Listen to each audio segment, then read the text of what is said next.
Hello दोस्तों, आपका स्वागत है हमारे यूट्यूब चैनल स्माइल विद एजुकान। देखिए बच्चों, हमने आपको वीडियोस में ह्यूमन आई के बारे में बता दिया।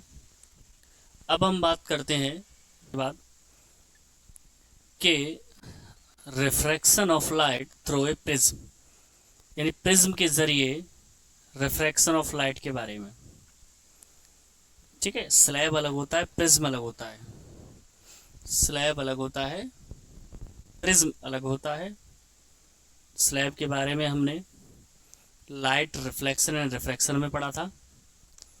अब बात हो रही है प्रिज्म के द्वारा जब रे ऑफ लाइट को पास किया जाता है तो उसका क्या इफेक्ट रहेगा। तो हमने प्रिज्म के बारे में पढ़ा था, सॉरी स्लैब के बारे में पढ़ा था। तो स्लैब इस प्रकार का था। अब हम प्रिज्म के बारे में पढ़ेंगे। ठीक है, अब हम प्रिज्म के बारे में पढ़ेंगे।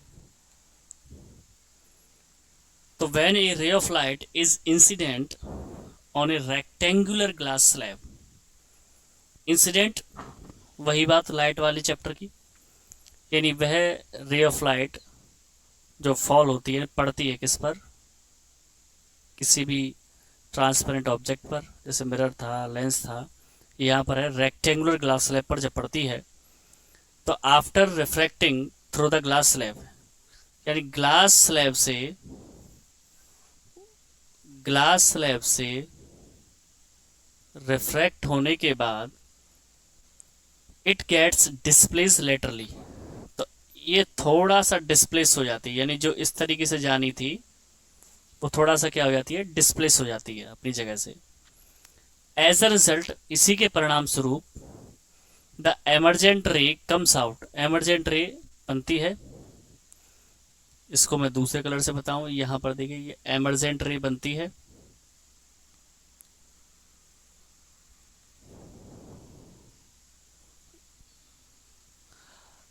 Parallel to the incident ray, जो किसके पैरेलल होती है, इंसिडेंट रे के। नहीं आया समझ में, थोड़ा सा बड़ा करके बनाते हैं।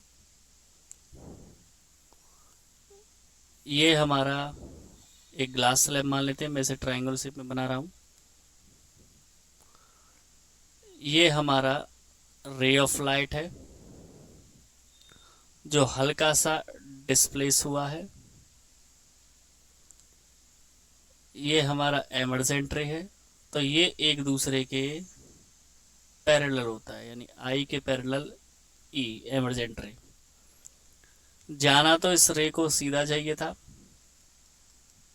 लेकिन ये अपने प्रिज्म में एंटर करते ही क्या हो गया, डिस्प्लेस हो गया। Unlike a rectangular glass slab, the side of a glass prism are inclined at angle called the angle of prism। ठीक है, समझाते हैं इसको। Unlike a rectangular glass slab, जो हमने ग्लास स्लैब के बारे में पढ़ा था, यानी उससे अलग the side of glass prism, जो ग्लास प्रिज्म की साइड है, ठीक है, आर इनक्लाइंड। अगर यहां पर भी होगा एक हिस्सा यहां पर होगा बेटा। इनक्लाइंड मतलब झुकी हुई है।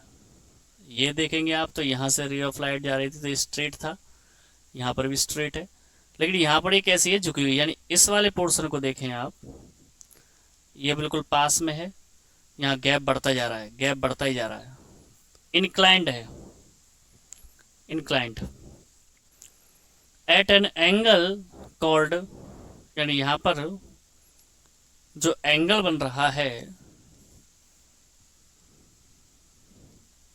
यहां पर जो एंगल बन रहे हैं वही क्या कहलाते हैं, एंगल ऑफ प्रिज्म कहलाते हैं। ठीक बेटा, नेक्स्ट चलते हैं। अब आती प्रिज्म होता क्या है, प्रिज्म को समझ लेते हैं, जो भी हम बात समझा रहे थे। It is a pyramidical piece of glass, जो पिरामिड देखे आपने इजिप्ट के, उस तरीके के समझिए, यानी पिरामिड। देखो इसको मैं एक स्ट्रेट लाइन से दर्शा देता हूं। तो it is a pyramidical piece of glass, यानी एक कांच का पिरामिड शेप का एक टुकड़ा है, विद टू रेक्टेंगुलर बेसिस, जिसमें दो ट्राइंगुलर बेस है, दो ट्राइंगुलर, तीन रेक्टेंगल, दो ट्राइंगुलर, दो कैसे, एक सरफेस तो ये हो गया बेटा, एक इसके थोड़ा सा लाइन खींच करके इस तरीके से बना देता हूं, लाइन खींच करके इस तरीके से बना देते हैं, मुझे थोड़ा इमेज में प्रॉब्लम रहती है। तो दो ट्राइंगुलर शेप और थ्री रेक्टेंगुलर लेटरल सरफेस होता है।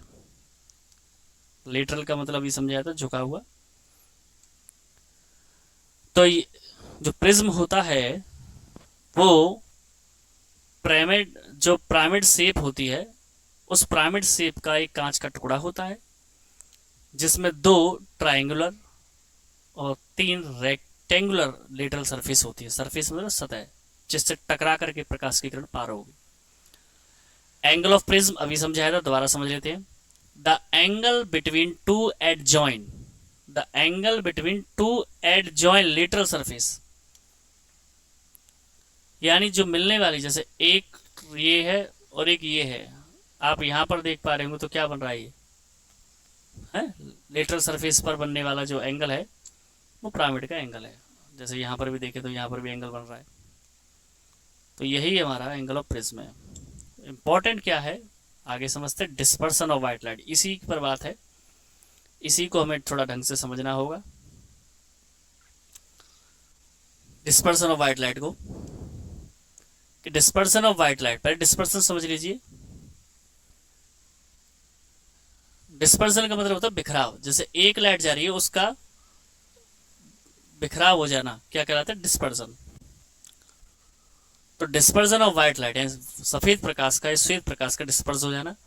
तो dispersion of white light by glass prism, यानी ग्लास प्रिज्म के द्वारा लाइट का डिस्पर्स हो जाना, विकृत हो जाना, इस द फेनोमेनन, घटना है, वेयर में जहां व्हाइट लाइट या श्वेत प्रकाश upon passing through a prism, एक प्रिज्म से गुजरने के बाद, इज सेपरेटेड, अलग हो जाता है, इनटू इट्स कंस्टिट्यूएंट्स कलर, अपने मुख्य रंगों में, जो आधारित रंग हैं जिनसे ये मिलकर बना है। कौन कौन से, red, orange, yellow, green, blue, indigo, violet.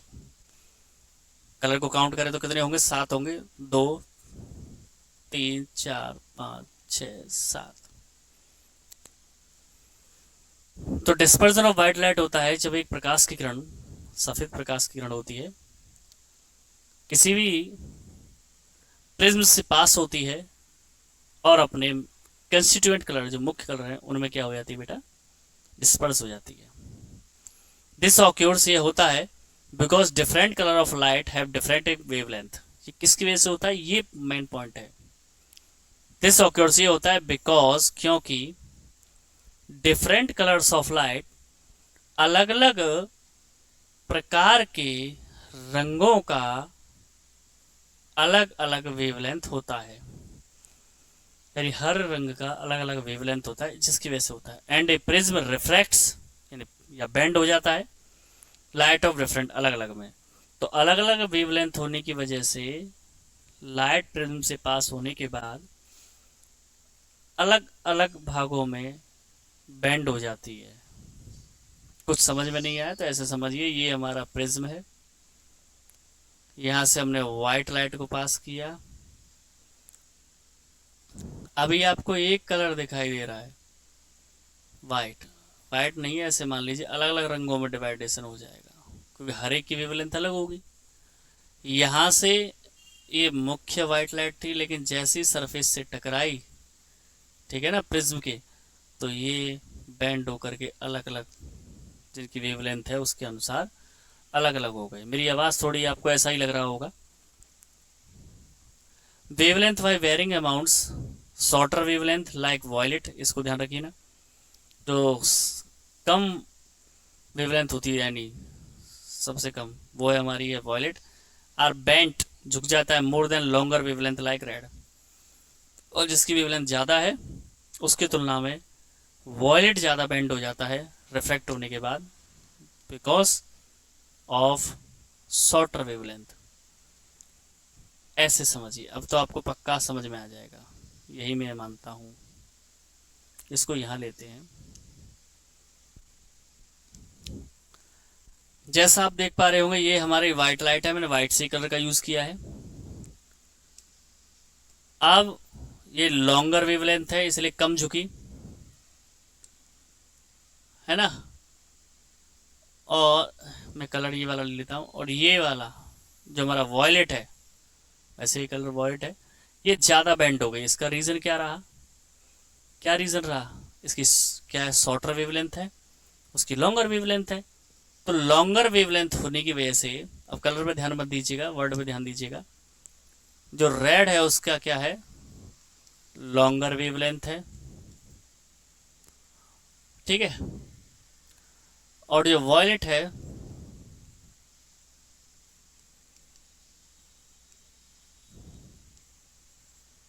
Violet है उसकी शॉर्टर वेवलेंथ है, इसलिए वो ज़्यादा बेंड हुई है यहाँ पर और ये कम बेंड हुई है। दूसरी चीज़ समझने की, जो इसमें समझाया था डिस्पर्सन ऑफ वाइट लाइट, कि when white light pass through the prism disperse it's main constituents colours, अलग अलग रंगों में, it occurs because of wavelength. Red has shorter wavelength, longer wavelength, and violet has shorter wavelength. इसलिए violet ज़्यादा disperse होता है, red कम disperse होता है। आया होगा समझ में आपकी में। अब आता है स्पेक्ट्रम। स्पेक्ट्रम क्या होता है, the band of seven colour, the band of seven colour, ठीक है, the band of seven colours form due to dispersion of white light is called spectrum. White light के, इसको मैं ऐसे बोल देता हूं समझने के लिए, व्हाइट लाइट के, जो हमारी व्हाइट लाइट है इसके डिस्पर्स होने का जो फॉर्मेशन है वही कहता है स्पेक्ट्रम। समझ में आया, दोबारा सुन लीजिए, the band of seven colour, जो 7 रंगों का एक समूह बनाया किसके बाद, डिस्पर्सन के बाद, किसके, व्हाइट लाइट के, वही क्या कहलाता है, स्पेक्ट्रम। इसको याद करने का तरीका है विबग्योर का formula, violet, indigo, blue, green, yellow, orange, red. Red का लॉन्गर वेवलेंथ है और वॉयलेट का शॉर्टर वेवलेंथ है। Red is the least deviated colour as it has largest longest wavelength, ये भी बताया था मैंने। Violet is the most deviated colour as it has smallest wavelength in visible spectrum, जो स्पेक्ट्रम में दिखाई देता है बैंड में 7 कलर के। नेक्स्ट है बेटा refraction through a glass slab. इसमें मैं आपको कुछ बता देता हूँ जो आगे दिक्कत ना आए, यहाँ समझिएगा ध्यान से। ये पढ़ने वाला रे ऑफ लाइट है, व्हाइट लाइट, ये कौन सी रे कहलाई हमारी, शॉर्ट में लिख रहा हूं मैं, इंसिडेंट रे, ठीक है। इसको कैसे जाना चाहिए था बेटा, स्ट्रेट जाना चाहिए था अगर वैसा होता तो, लेकिन ये क्या हो गई, अपने प्लेस से डिस्प्लेस हो गई। फिर यहां पर सरफेस चेंज हुई, फिर यहां पर ये इस तरीके से बाहर आ गई। तो ये वाली जो रे है वो एमरजेंट है, ठीक है। अब यहां पर हम एक नॉर्मल डाल लेते हैं, नॉर्मल, तो जैसा आप देख पा रहे हो ये हमारा नॉर्मल हो गया। इधर देखें तो यहां पर भी एक नॉर्मल है। अब इन नॉर्मल पर बनने वाला आप एंगल देख पाए तो देखिए, अभी हम आपको समझाएंगे कि यहां जो स्ट्रेट जाना था ये वाला, इनके बीच में और इसके बीच में गैप है, तो इनके बीच में बनने वाला जो एंगल है यही कहलाएगा angle of deviation, angle of deviation. अब आप देख सकते हैं किस किस के बीच में बना एंगल ऑफ डेविएशन, जो इंसिडेंट रे पास हो रही थी लेकिन वो डिस्प्लेस हो गई, तो एमरजेंट रे और जो हमारी नॉर्मल के रूप में पास कर बना दी हमारे डॉटेड लाइन से, इनके बीच बनने वाला एंगल एंगल ऑफ डेविएशन है। चलिए इसको शब्दों के आधार पर समझते हैं एंगल ऑफ डेविएशन को, कि it is the angle between incident ray and emergent रे, क्योंकि इंसिडेंट रे को जाना था सीधे, लेकिन वो डिस्प्लेस हो गई, किसके रूप में चेंज हो गई, एमरजेंट रे के में। तो इनके बीच में बनने वाला क्या है, एंगल ऑफ डेविएशन। अब समझा क्या रहा है, समझते हैं कि Isaac Newton was the first person, यानी आइजैक न्यूटन पहले व्यक्ति थे हु प्रूव्ड, जिन्होंने साबित किया दैट कि sunlight is made up of 7 colour. किससे बना हुआ है सनलाइट, 7 रंगों से बना हुआ है। व्हाइट सनलाइट का मतलब क्या है कि सूरज की रोशनी भी 7 रंगों से मिलकर बनी हुई है, और वो व्हाइट लाइट कहलाती है। ही पास्ड, पहला पॉइंट समझा रहा हूं बेटा, ध्यान से देखिएगा, पहला पॉइंट समझा रहा हूं। He passed sunlight through a glass prism, उन्होंने सूरज की रोशनी को पास किया किससे, ग्लास प्रिज्म से, to form a band of 7 colour, और प्राप्त हुआ, बना क्या, 7 रंगों का एक समूह। He tried to split the colours further by putting another prism, उन्होंने इस रंग को और ज्यादा अलग अलग करने की कोशिश की। अब आप समझिए, ये हमारा सन है, आइजैक न्यूटन ने क्या किया, इसकी रोशनी को एक प्रिज्म से पार करके देखा, तो यहां पर उसे 7 कलर का बैंड प्राप्त हुआ। ठीक, अब उसने क्या सोचा कि इसको और कर देता हूं लिस्ट, तो उसने एक और स्पेक्ट्रम यूज किया। लेकिन यहां पर क्या हुआ, ये मैं आपको वैसे बता सकता हूं, लेकिन आप देखिएगा, बट ही फेल्ड, लेकिन वह फेल्ड हो गया स्पेक्ट्रम में, यानी 7 कलर नहीं हुए, टू ऑब्टेन मोर कलर के, और ज्यादा रंगों से तो नहीं बनाए, लेकिन ऐसा नहीं हुआ। ही फाउंड, उसने पाया, स्पेक्ट्रम फॉर्म सनलाइट, यानी स्पेक्ट्रम बनने वाला सनलाइट से, and place and identical but inverted prism in front of prism. ये दोबारा सुन लीजिए, यानी अभी उसने पाया कि स्पेक्ट्रम जो है सनलाइट का बना एक प्रिज्म से, लेकिन जैसे उसने इन्वर्टेड प्रिज्म को रखा, अब इन्वर्टेड प्रिज्म क्या होता है, जैसे ये रखा हुआ इसका उल्टा, यानी जैसे ही ये वाला यानी इन्वर्टेड प्रिज्म को रखा गया in front of prism forming the spectrum, यानी जिसमें स्पेक्ट्रम बना है उसके जस्ट सामने, तो ऑल 7 कलर्स कंबाइंड, सारे 7 रंग बाय द इन्वर्टेड प्रिज्म के द्वारा कंबाइंड हो गए, शामिल हो गए, and emerge as a white light, और किसके रूप में बन गई वो, व्हाइट लाइट के रूप में। अब आप इसको इससे समझ सकते हैं, क्या किया आइजैक न्यूटन ने, सूरज की रोशनी को पहले स्पेक्ट्रम से गुजारा, जैसे उसने स्पेक्ट्रम से गुजारा तो उसने क्या देखा कि स्पेक्ट्रम बना, यानी 7 कलर्स ऑफ बैंड। फिर उसने और कोशिश की, अब की बार उसने क्या कर दिया, दूसरा प्रिज्म, लेकिन वो इन्वर्टेड कंडीशन में रख दिया, किसके सामने, स्पेक्ट्रम के सामने, यानी 7 यानी बैंड ऑफ 7 कलर के। उसने क्या देखा कि और ज्यादा कलर प्राप्त भी नहीं हुए, ना ही ज्यादा कोई डेविएशन हुआ, बल्कि क्या हो गया, ये किस में चेंज हो गए, कन्वर्ट हो गए व्हाइट लाइट में।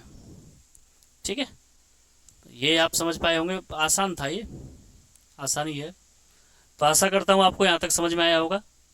ऐसी वीडियोस के लिए हमारे चैनल से जुड़े रहें, लाइक करें, शेयर करें, सब्सक्राइब करें, कमेंट करना ना भूलें। Stay healthy and stay fit.